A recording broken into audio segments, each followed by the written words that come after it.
Me llamo Ruby Lawson. Nací y crecí en un pequeño pueblo llamado Prescott, en Oregón, donde los diplomas colgados en la pared valían más que la amabilidad o la pasión. En mi casa no había espacio para sueños vagos. Solo existía el plan: graduarse con honores, ingresar a una universidad prestigiosa y luego ejercer una de esas profesiones que llaman respetables: derecho, medicina o el mundo académico. Antes de continuar con mi historia, asegúrate de darle like al vídeo y suscribirte para no perderte ninguna próxima historia. Ahora sí, sigamos con el vídeo. Mi padre, Douglas, era un veterano profesor de ciencias políticas en la Universidad Estatal de Oregón.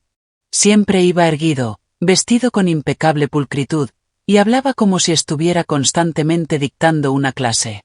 Mi madre, Linda, era la directora del único instituto del pueblo. Para ella, cada error se podía evitar si uno simplemente seguía la disciplina y la tradición. El modelo de hija perfecta era mi hermana, Natalie Lawson. Recitaba la Declaración de Independencia a los 4 años y fue aceptada en la Facultad de Medicina de Harvard a los 18. Cuando anunció que había obtenido una beca completa, la familia entera organizó una fiesta. Vinieron parientes de todas partes. Mi padre alzó su copa, con los ojos brillando de orgullo. «Este es el futuro de América», dijo. «Ese negocio por Internet es una distracción infantil». El comentario iba claramente dirigido a mí. No odiaba estudiar, pero desde pequeña me fascinaba más lo que ocurría detrás de la pantalla que copiar teoremas en una libreta. A los 12, reparé la impresora atascada de una vecina a cambio de $10 y 2 entradas para el cine. A los 15, escribí mis primeras líneas de código y creé un sitio web para la floristería de la señora Martín. 3 días después, recibió su primer pedido en línea. Cuando me puse mi primer conjunto PVJ oblicuo, me sentí como una mujer de época. Pensé que mis padres se sentirían orgullosos.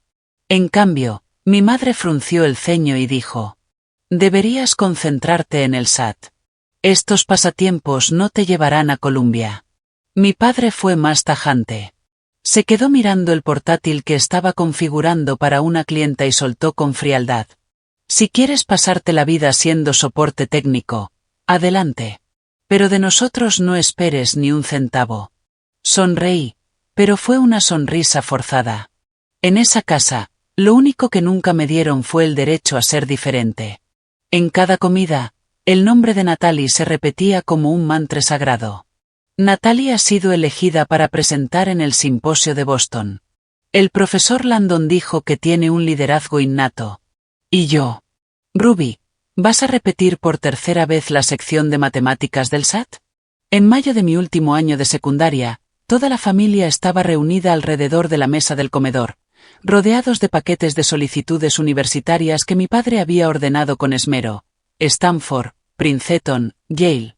Nada de eso significaba algo para mí. Con el corazón acelerado, dije las palabras que llevaba meses guardando. «No voy a postularme a la universidad. Quiero iniciar mi propio negocio. Ya tengo un plan, mi primer cliente y casi $4,000 ahorrados por diseñar páginas web». Un tenedor cayó contra el plato. Mi madre se quedó en silencio. Mi padre se levantó lentamente y su voz cortó el aire como una cuchilla. «Eso no va a pasar. No bajo este techo». Jamás olvidaré su mirada. No era preocupación. Era asco. Como si hubiera dicho algo obsceno. No lloré. Simplemente me levanté, caminé a mi cuarto y empecé a hacer la maleta. Una semana después me fui de casa con solo 3 maletas, un portátil viejo y mi determinación intacta. Nadie fue a despedirme. Nadie dijo «buena suerte». Estaban seguros de que volvería arrastrándome, avergonzada, pidiendo perdón. Mi primer apartamento estaba en el 3er piso de un edificio destartalado en las afueras de Portland. Apenas 40 metros cuadrados, con suelos de madera que crujían y ventanas que dejaban pasar corriente sin importar cuánto las cerraras. Pero era el primer espacio que realmente podía llamar mío. La cocina era tan estrecha que podía tocar ambas paredes con los brazos extendidos. Puse una mesa de madera de segunda mano bajo el único enchufe del salón y la convertí en mi oficina improvisada. Cada mañana preparaba café en una cafetera vieja y empezaba a trabajar antes de que saliera el sol. No paraba hasta que las farolas de la calle se encendían. No había salario. No había expectativas familiares. Solo estaba yo, y una idea sencilla: ayudar a los artesanos locales a vender sus productos por Internet. Llamé a la plataforma Rustic Cart. Rustic Cart no era revolucionaria, ni tenía tecnología de punta, pero yo creía en ella. Oregón estaba lleno de personas talentosas que hacían cerámica, velas o cestas tejidas a mano, pero la mayoría no tenía ni idea de cómo vender en línea. Yo creaba sitios web simples y cobraba una comisión del 5% por cada venta exitosa. El resto era completamente para el vendedor. Durante esas primeras semanas, programaba de día y enviaba correos a tiendas de artesanía de noche. La mayoría nunca respondió. Algunos preguntaban: ¿en qué universidad estás estudiando? Cuando respondía que no había ido a la universidad, se quedaban en silencio. Uno incluso me mandó un emoji riéndose, junto con «buena suerte con eso». Mi cuenta bancaria se vació más rápido de lo que esperaba. Vivía a base de fideos instantáneos, huevos cocidos y frijoles enlatados. Cada noche ponía la calefacción al máximo, no solo para ahuyentar el frío, sino para alejar el miedo que empezaba a colarse por cada rincón de mi mente. Una noche llamé a mi madre, solo para oír su voz. Pero cuando le dije que no había vuelto a estudiar, su respuesta fue inmediata. Entonces no esperes que nadie te esté esperando. Creí haberme acostumbrado a su frialdad, pero después de esa llamada me senté en el suelo de mi apartamento y estuve en silencio casi una hora. 3 meses después del lanzamiento, Rustic Cart tenía exactamente 2 clientes. Uno era Josie, una fabricante de jabones. El otro era Walter, un anciano tallador de madera que vivía a 40 minutos en coche. Walter me llamaba la chica de las computadoras y a menudo confundía mi nombre. Creía que me llamaba Lucy. Pero aún así, me pagaba $20 al mes por gestionar sus pedidos. Gracias a ellos pude pagar la primera factura de electricidad sin usar la tarjeta de crédito. Pensé que las cosas mejorarían poco a poco. Pero una mañana de febrero, mientras entregaba un pedido para Josie, me chocaron por detrás en la intersección de la 15 con Broadway. Nadie salió herido, pero mi viejo Civic no volvió a arrancar. El presupuesto de reparación, casi $800. Una suma que no tenía. Me senté en medio del salón, rodeada de rollos de cinta de embalaje y facturas sin pagar, preguntándome: ¿y si me equivoqué de camino? Esa noche, decidí asistir a un evento gratuito para pequeños negocios que se celebraba en la biblioteca del centro. Un anuncio que había visto antes y simplemente había ignorado. No sabía exactamente qué buscaba. Tal vez solo el consuelo de estar en una sala rodeada de personas que, como yo, estaban dando todo por hacer realidad su idea. Fue ahí donde conocí a Marcia Bennett, una mujer de unos 50 años, con el cabello plateado recogido en un moño impecable, ropa sencilla y una mirada penetrante. Era la fundadora de Ledgerflow, una empresa de software contable para pequeños negocios. Estaba dando una charla sobre cómo escalar un producto. Cuando terminó la ronda de preguntas, esperé a que la sala se despejara y, con nerviosismo, me acerqué. Le tendí mi tarjeta de presentación casera. Casi se me cae de las manos. Soy Ruby, dije. Dirijo una pequeña plataforma que ayuda a artesanos a vender en línea. No tengo títulos. Tampoco financiación. Pero tengo clientes reales, e ingresos reales, aunque aún sean modestos. Marcia guardó silencio unos segundos, luego sonrió y me estrechó la mano. ¿Tienes datos de tus clientes? Asentí, abrí mi portátil y le mostré los pedidos, los gráficos de crecimiento. Simples, pero claros. Ella examinó algunas hojas de cálculo, asintió y dijo: no necesitas más vendedores individuales. Necesitas clientes B2B. La miré, algo confundida. En lugar de vender un jabón a la vez, ¿por qué no vendes tu sistema de gestión de pedidos a 50 tiendas de artesanía? Es el mismo objetivo, ayudarlos, pero a mayor escala y con más valor. Ya tienes el modelo. Es momento de reestructurarlo. Conversamos hasta casi las 10 de la noche. En el camino de regreso, aunque la pierna me dolía por el choque de esa mañana, me sentía liviana. Se había abierto una puerta, y yo estaba lista para cruzarla. Renombré la empresa como Craft Logic Solutions justo después de esa reunión con Marcia. El nombre anterior sonaba demasiado ingenuo, ya no representaba la dirección en la que estábamos avanzando. Bajo su mentoría, pasé de tener una plataforma de ventas al consumidor a desarrollar un software de gestión de cadenas de suministro, enfocado específicamente en pequeños y medianos negocios artesanales. Un mercado que casi nadie estaba atendiendo correctamente. El primer mes después del giro, dormía un promedio de 3 horas por noche.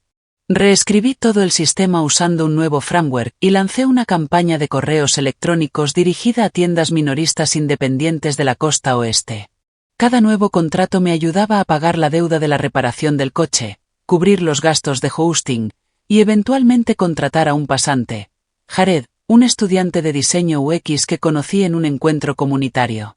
Trabajábamos desde mi apartamento, usando cajas de fideos instantáneos como escritorios improvisados y con una pizarra blanca colgada en la puerta del refrigerador. Era caótico, pero en ese espacio, Craft Logic empezó a tomar forma. En otoño, tras más de 100 llamadas en frío sin éxito, recibí un correo del departamento de operaciones de una cadena de muebles artesanales llamada Maple & Sage. Tenían 36 tiendas en 6 estados y usaban un software de gestión anticuado, de principios de los 2000. La remitente, Rebecca Tran, escribió simplemente: ¿su software puede rastrear inventario por tienda? Envíenos una demo. Leí ese correo al menos 10 veces. Tras 5 días sin dormir, Jared y yo creamos una demo funcional que simulaba el manejo de inventario y pedidos en múltiples sucursales. Incluía un panel limpio, navegación intuitiva y alertas inteligentes. Cuando Rebecca llamó de vuelta, no titubeó. Necesitamos que el sistema esté implementado en 60 días. ¿Pueden lograrlo? Miré a Jared.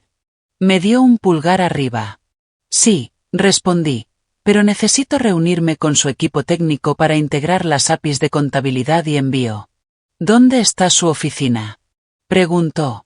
Tragué saliva. Trabajamos de forma remota por ahora, pero puedo volar a la sede de Maple & Sage en Denver cuando ustedes lo necesiten. Esa reunión fue también la primera vez que pisé una oficina de verdad. Alfombras limpias, una máquina de café automática. Llevaba un blazer prestado y unos zapatos algo gastados, pero me mantuve firme. Respondí cada pregunta técnica con la seguridad forjada en tantas noches frente a un portátil maltrecho. El contrato final se firmó por $420,000, con $150,000 por adelantado para comenzar la implementación. No lloré. Solo me senté inmóvil en el taxi de regreso al hotel, mirando por la ventana y abrazando mi mochila como si contuviera un nuevo capítulo entero de mi vida. A partir de ese momento, todo cambió rápidamente. Tras cumplir con nuestro primer proyecto, Maple & Sage nos recomendó a otras 3 cadenas. Una de ellas era Craft, una gran cadena de materiales para manualidades con sede en California. Firmaron un contrato de implementación completa por $630,000. Incorporé oficialmente la empresa en Oregón, alquilé nuestra primera oficina en Beaverton y contraté a 5 empleados a tiempo completo, ingenieros de software, un gestor de proyectos y una contadora interna. En menos de 2 años, Craft Logic tenía oficinas en Portland, Denver y San Diego. Atendíamos a más de 60 cadenas minoristas. La plataforma se había transformado en un ecosistema completo que gestionaba pedidos, inventario, envíos e incluso análisis del comportamiento del cliente. En nuestro tercer año, los ingresos superaron $1.2 millones, con ganancias netas de más de $300,000. Al llegar al cuarto año, me invitaron a hablar en la conferencia Women in Tech West Coast. Compartí cómo herramientas de software sencillas podían transformar industrias tradicionales. Después de mi discurso, un hombre de mediana edad se acercó y me entregó su tarjeta con ambas manos. Soy Michael Davis, director de estrategia de Brick Access Ventures. Hemos estado siguiendo a Craft Logic desde principios de este año. Si estás dispuesta a hablar sobre una posible adquisición, tenemos una propuesta. Le sonreí, acepté la tarjeta, pero no prometí nada. La semana siguiente recibí 3 ofertas de adquisición más. La más alta valoraba la empresa en $36 millones. Todo el equipo quedó atónito. Jared soltó. Si decides vender, me alegraré por ti. Pero, por favor, no lo hagas. Aún no hemos terminado. Miré hacia el panel de planificación pegado en la pared de nuestra sala de reuniones, donde usábamos post-its de colores para organizar los módulos de funciones. Sabía exactamente dónde estábamos y hacia dónde íbamos. Rechacé las 3 ofertas. No porque el dinero no fuera suficiente, sino porque CraftLogic no era solo una empresa. Era la prueba del camino que había elegido. El camino que mi familia una vez rechazó por completo. Vender ahora habría sido como sentarme de nuevo en aquella vieja mesa, en silencio, bajo sus miradas de juicio, asintiendo en señal de derrota. Aunque la empresa prosperaba, seguía siendo casi obsesivamente discreta con mi vida personal. Seguía conduciendo mi viejo Subaru. Vivía en un modesto apartamento de 2 habitaciones en Beaverton. Y cuando alguien preguntaba a qué me dedicaba, simplemente respondía: desarrollo pequeñas herramientas de software para tiendas de manualidades. Mi familia, predecible como siempre, solo parecía recordarme cuando se trataba de hablar de decepciones. Mi madre seguía llamando una vez al mes, no para saber cómo estaba, sino para contarme que Natalie había sido nombrada jefa de residentes en un hospital importante de Seattle, o que su esposo había publicado otro artículo en una revista científica de renombre. Aprendí a sonreír y a guardar silencio. Pero todo cambió cuando mi padre, Douglas, fue despedido. Tras 28 años enseñando ciencias políticas en la Universidad Estatal de Oregón. Los recortes presupuestarios eliminaron por completo su departamento y, a los 61 años, mi padre perdió de forma abrupta su principal fuente de ingresos. Una semana después, a mi madre le diagnosticaron un trastorno autoinmune de tiroides que requería tratamiento a largo plazo con medicamentos especializados, que el seguro no cubría. Cuando Natalie se enteró de la noticia, su respuesta fue fría y plana. Yo también estoy saturada en el hospital. No puedo ayudar. Me quedé en silencio, sentada en mi oficina, mirando el extracto bancario que mi madre había enviado por error a una antigua dirección de correo que aún tenía acceso. Una línea me llamó la atención. Pago hipotecario de este mes no recibido. Atraso, 16 días. Justo debajo. Factura de medicamentos, $1,784. Nadie en la familia pidió ayuda. Quizá aún creían que yo apenas sobrevivía, demasiado terca como para volver a estudiar. Pero sabía que si nadie intervenía, perderían su casa. Llamé a mi abogado, Robert Kahn, quien me había ayudado a estructurar los contratos de inversión de CraftLogic. Le pedí que creara un fideicomiso llamado Spring Hill Holding, disfrazado como una subvención de una iniciativa educativa sin fines de lucro. En menos de una semana, Spring Hill empezó a enviar pagos mensuales que cubrían puntualmente la hipoteca. Mis padres recibieron una carta de confirmación del banco indicando que una organización había decidido respaldar su préstamo debido a sus años de servicio a la educación local. No hicieron preguntas. Al mismo tiempo, le pedí a Robert que estableciera una empresa fantasma registrada en Boise, llamada Brickstone Consulting. A través de ella, firmamos un contrato falso con mi padre, contratándolo para redactar un manuscrito sobre educación cívica moderna. Honorarios, $2,000 al mes. Nadie verificó nada. Nadie cuestionó nada. Mi padre empezó a presumir entre sus amigos que lo habían nombrado asesor educativo a nivel estatal. Mi madre, aliviada, asumió que algún benefactor silencioso los estaba ayudando a salir del bache. Y yo seguía autorizando las transferencias cada mes. Sin pedir gratitud. Pero eso no fue todo. El pasado junio me enteré de que Natalie, mi hermana, acababa de dar a luz a gemelos. Por gastos inesperados de su cesárea, tuvo que postergar su inscripción en la guardería bilingüe de la que tanto hablaba. Semanas después, aparecieron en los registros de esa guardería 2 becas bajo el nombre Northwest Infant Potential Development Fund, cada una por $9,500 al año. Destinadas exactamente a 2 nombres, Jacob y Lily Winters. Natalie publicó en Facebook, en mayúsculas: «Es un milagro. Dios siempre provee a su manera».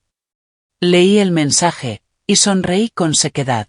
En los últimos 3 años, he gastado más de $120,000 manteniendo todo tipo de apoyo.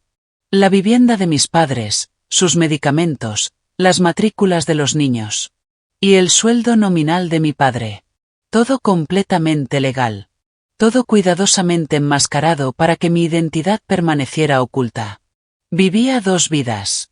En el trabajo, era Ruby Lawson, CEO de CraftLogic. TechBridge Weekly me apodó la hechicera tecnológica del sector artesanal. Cerraba contratos millonarios, hablaba en conferencias y, cuando era necesario, volaba en avión privado. Para mi familia, seguía siendo la hija desertora. Probablemente vendiendo cosas en Internet desde algún rincón olvidado. Cada Navidad volvía a casa en un coche de alquiler sencillo, con un abrigo viejo, escuchando a mi madre preguntarme: ¿todavía no te has planteado volver a la universidad? Y mi padre asentía lentamente, como si me perdonara en silencio por no haber logrado nada con mi vida. Yo no decía nada. Seguía en silencio. Y seguía pagando todas las facturas puntualmente. Ese año, el Día de Acción de Gracias cayó en una tarde gris y lluviosa en los suburbios de Salem. Llegué a casa con una botella de vino tinto de Napa Valley, una carpeta a color de casi 40 páginas y una memoria USB que contenía la presentación interna que había dado en la Seattle Tech Conference en septiembre. Había esperado demasiado para este momento. Al entrar, mi madre, Linda, estaba sirviendo el relleno en platos de cerámica, con ese aire de ocupación constante que usaba como escudo cada año. Mi padre, Douglas, estaba sentado en su sillón, con la sección de negocios del periódico desplegada sobre sus piernas. Me saludó con un leve movimiento de cabeza, en lugar de con palabras. Natalie bajó las escaleras vestida como si fuera a aparecer en la portada de una revista médica. Su esposo, Matthew, acababa de sacar a los gemelos de sus sillas infantiles y me susurró: «Esperemos que los niños no vuelvan a jugar con el extraño portátil de la tía Ruby. Nadie quiere que su hijo esté programando a los 3 años». No reaccioné. Solo esbocé una sonrisa leve. La cena empezó puntualmente a las 6 de la tarde, como siempre. Mi madre alzó su copa para brindar por la salud y la unidad familiar. Como era costumbre, mi padre se levantó para dar un pequeño discurso de 3 minutos sobre los logros de Natalie en la medicina, lo afortunados que éramos de tener a Matthew como yerno, tan culto, tan ejemplar, y lo gratificante que era ver cómo sus nietos superaban los indicadores de desarrollo. Ni una sola palabra sobre mí. Mientras todos comenzaban a cortar el pavó, coloqué con suavidad la carpeta de documentos justo frente a mis padres. «Hoy, me gustaría compartir algo», dije. Mi madre frunció el ceño, como si acabara de derramar salsa sobre el mantel. Natalie miró los papeles, con los labios apretados por la sospecha. Saqué una hoja de la carpeta y la puse sobre la mesa. Era un reportaje de TechBridge Weekly, con una foto poco común mía sonriendo. El titular, en letras grandes, decía: «Ruby Lawson, fundadora y CEO de CraftLogic Solutions, la plataforma de software que está revolucionando el mercado artesanal en Estados Unidos».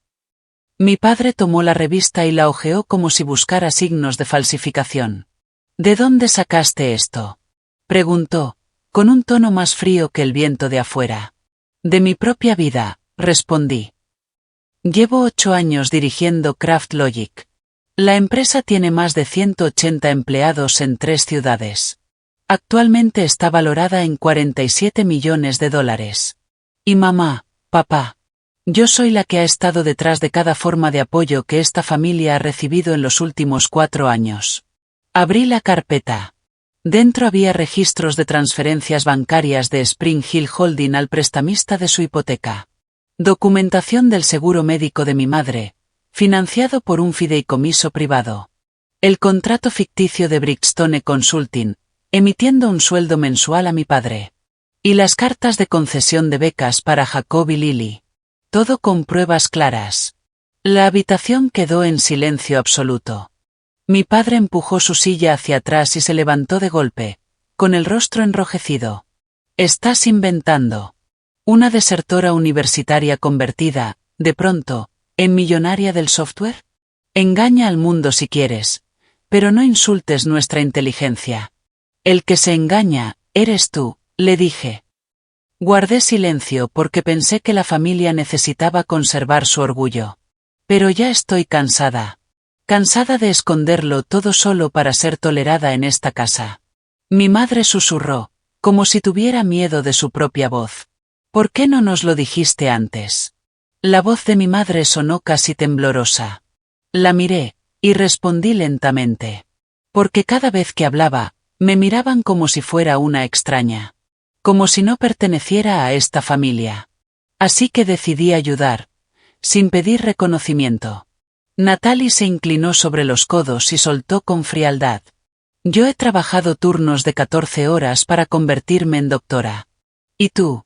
Tú escribes código en casa y de repente eres una CEO celebrada. Es ridículo. No niego tu esfuerzo, le dije, pero no eres la única que ha luchado. He dormido con la cabeza sobre el teclado. He comido ramen seco porque no tenía ni para hervir agua. Yo también construí esto desde la nada. Mi padre golpeó la mesa con fuerza. Basta. No quiero oír ni una palabra más. Eres una farsante. Una vergüenza para esta familia. Alguien como tú solo puede ganar dinero, engañando. Me puse de pie. No grité. No lloré. ¿Así que eso es todo? No quieren saber quién soy realmente. Solo quieren la versión ideal que ustedes inventaron. Perfecto. Reuní los documentos, los guardé con cuidado en mi bolso y, mientras me dirigía a la puerta, mi madre me agarró suavemente de la muñeca. Ruby, ¿y el apoyo del próximo mes? La miré. Mi voz era apenas un susurro. Mamá. Las personas que me ven como una desgracia, no pueden seguir viviendo de mi dinero. A partir de hoy, se acabó. Salí de esa casa, el lugar donde siempre me habían tratado como una carga. Seguía lloviendo, pero cada gota que caía sobre mis hombros me resultaba increíblemente ligera. Me fui de Salem a la mañana siguiente. Sin cartas. Sin mensajes. Mi vuelo a Florida salía a las 6:15 de la mañana desde PDX. Me senté junto a la ventana, viendo cómo las nubes delgadas se deshacían sobre el cielo de Oregón. El cielo que alguna vez pensé que era mío. Ya no más. 3 años atrás, había comprado una casa de vacaciones en las afueras de Clearwater, justo en la costa de Tampa. Una vivienda de 3 dormitorios, con techo de tejas rojas, paredes blancas y un jardín lleno de árboles de pomelo y lavanda. Hasta ese momento, solo la había visitado en contadas ocasiones, cuando necesitaba escapar del torbellino del trabajo. Pero esta vez, no era una escapada. Era un nuevo comienzo. Durante la primera semana, vacié todo el interior de la casa de alquiler vacacional. Arte barato impreso, muebles falsamente antiguos y decoración sin alma. Contraté a una arquitecta local de interiores, Elena, para transformar la casa en un verdadero hogar, luminoso, limpio, moderno y sereno. Un lugar donde pudiera respirar, y simplemente ser. Mientras tanto, autoricé a Robert Matarati a enviar notificaciones oficiales a cada parte involucrada, terminando con todos los apoyos financieros previos. El fondo Spring Hill dejó de pagar la hipoteca en Salem. Brickstone Consulting finalizó su contrato de consultoría con el señor Douglas Lawson. Las becas especiales de los hijos de Natalie no se renovarían el próximo año. Sin explicaciones. No hacían falta. Ya no les debía nada. 2 semanas después, entré en la nueva sede de Craft Logic en el West Bay District Business Complex, en pleno corazón de Clearwater. La oficina estaba en el 9º piso de un edificio de vidrio con vista al océano, inundada de luz natural que se reflejaba sobre los pisos de nogal oscuro. Allí me reuní con 3 miembros clave del equipo original de Portland, Jared, Rachel y Dominic, quienes se ofrecieron voluntariamente a mudarse y ayudar a lanzar la nueva oficina. Vamos a reiniciar todo, ¿cierto? Preguntó Rachel durante nuestra primera reunión. Así es, respondí. Se acabó el anonimato. Se acabó la doble vida. Este es el capítulo más libre de la empresa, y de mi vida. CraftLogic no solo sobrevivió a la transición. Floreció. En el primer trimestre conseguimos 3 nuevos clientes en Florida y un fondo de inversión de Boston nos propuso una nueva valoración. $59.70 millones, sin contar los productos con inteligencia artificial que estábamos preparando para lanzar. Ya no usaba jeans baratos solo para parecer humilde. Ya no escondía mi smartwatch bajo mangas largas. Ya no tenía que fingir un fracaso para que me perdonaran temporalmente por ser diferente. Era la CEO. La fundadora. Era Ruby Lawson, en todos los sentidos. Empecé a involucrarme en la comunidad empresarial local. Una tarde de viernes, en un evento de networking de Florida Women in Tech, conocí a Caleb Meyer, un consultor de transformación digital para organizaciones sin fines de lucro. Tenía una sonrisa cálida y ese apretón de manos natural que te hace sentir que lo conoces de toda la vida. Hablamos sobre cómo usar la tecnología para conectar a jóvenes emprendedores en zonas rurales. Y después sobre un filete de mero al vapor en un restaurante tailandés cercano. 3 semanas más tarde, ya estábamos cenando por tercera vez. Y esa vez, no se habló de trabajo. Caminamos descalzos por la playa de noche, compartiendo un par de auriculares mientras sonaban nuestras canciones favoritas de la adolescencia. No tuve que explicar qué hacía mi empresa. No tuve que esquivar preguntas sobre dinero. Eres la única persona que conozco que construyó una empresa entera y logró mantenerla en secreto del mundo, me dijo Caleb, mientras estábamos sentados en el porche, escuchando el suave vaivén de las olas. Reí. Tal vez. Porque antes creía que, si lo sabían, intentarían convertirme en alguien que no soy. Y ahora lo tengo claro, si alguien no puede aceptar quién soy realmente, no merece estar en mi vida. Chocamos suavemente nuestros cócteles de menta con piña. Como una promesa tácita, sin condiciones. Todavía recuerdo esa última cena en casa de mis padres. Cada comentario hiriente. Cada mirada condescendiente. Pero en lugar de dejar que eso me carcoma, hoy lo uso como medida. Cada día que vivo con honestidad, ya es un día ganado. Empecé a pensar más en personas como yo. Jóvenes sin títulos universitarios, pero con grandes ideas. No todos pueden pasar años luchando en la sombra como lo hice yo. Y no todos tienen la suerte de encontrarse con una Marcia Bennett en el momento justo. Así que decidí fundar la Ruby Foundation, con su primer programa llamado 44 Bar Grant, un fondo de ayuda financiera y mentoría para emprendedores jóvenes sin título universitario, pero con planes de negocio prometedores. No preguntábamos en qué universidad estudiaron. Solo nos importaba saber qué querían construir, y por qué. El anuncio del fondo se realizó en un pequeño auditorio del Clearwater Tech Hub, bajo el cálido sol de abril y el aroma del café recién tostado del puesto de la esquina. Subí al escenario. Sin papeles. Sin teleprompter. Solo yo. Hay personas que a los 16 años pueden construir la silla de madera perfecta. Otras que desarrollan algoritmos de filtrado de contenido, sin haber tomado ni una sola clase de ciencias de la computación. Si les negamos una oportunidad solo porque no tienen el título correcto, entonces los que realmente estamos fallando, somos nosotros. Recibimos casi 500 solicitudes en las primeras 6 semanas. Alicia Monroe, 22 años, residente de El Paso, Texas, fue la primera en recibir una beca de $20,000 para desarrollar una plataforma de gestión de turnos para clínicas locales.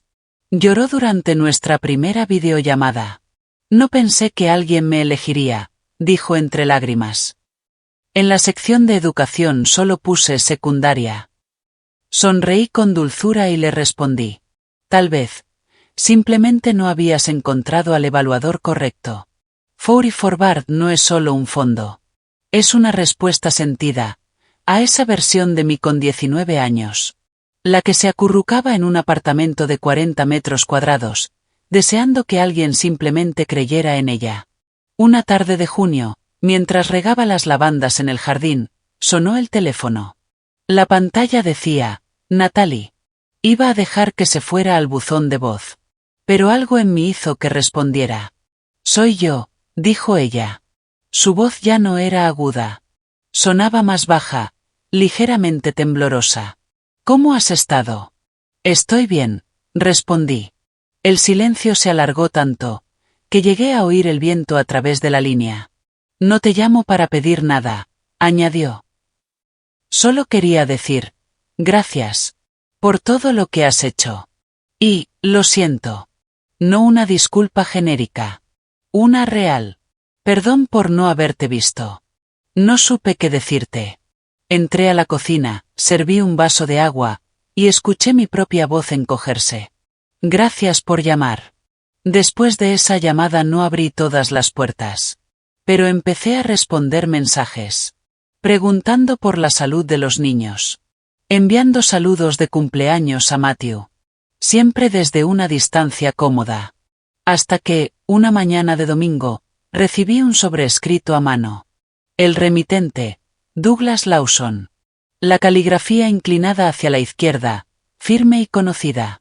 Como los ensayos que solía corregir para sus alumnos. Ruby. No sé por dónde empezar, así que seré directo. Me equivoqué.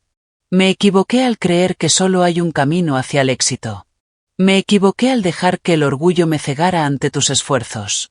Cuando dijiste la verdad aquella noche en la cena, me derrumbé.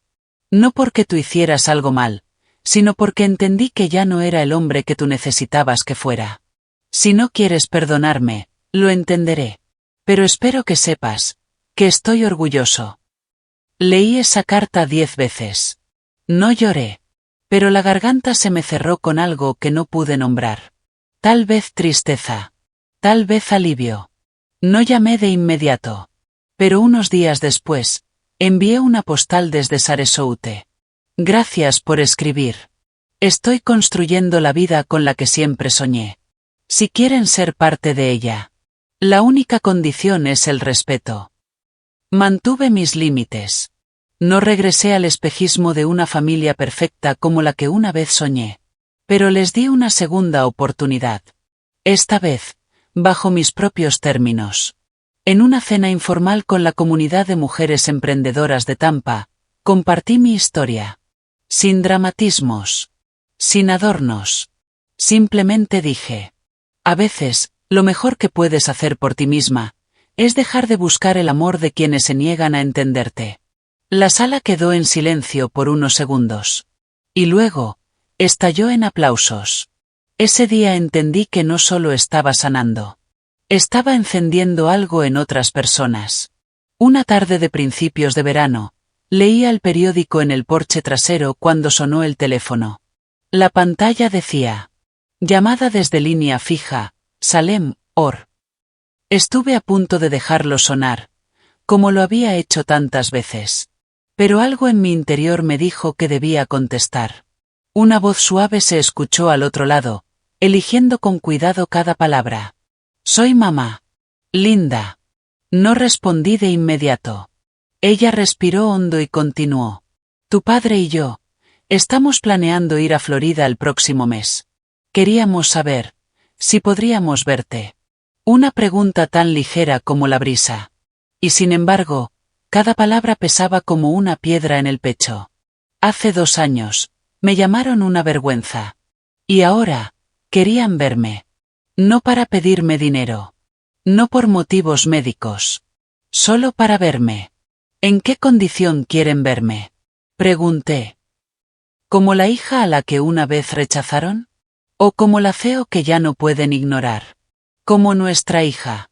Solo eso. Si tú lo permites. No respondí ese día. Necesitaba tiempo. No para perdonar, sino para preguntarme si quedaba algo que realmente necesitara de ese encuentro. 3 semanas después, elegí una pequeña cafetería frente al mar en Clearwater. La brisa del océano agitaba las palmeras como una banda sonora suave y constante. Llegué temprano. Elegí una mesa al aire libre. Pedí un café frío. Y esperé. A las 9 de la mañana en punto, mis padres llegaron. Douglas caminaba más lento de lo que recordaba. Su cabello, casi totalmente blanco. Mamá vestía un vestido floral beige. Su rostro, más suave que antes. Se sentaron. El silencio se extendió por casi un minuto. Pero no me sentí nerviosa.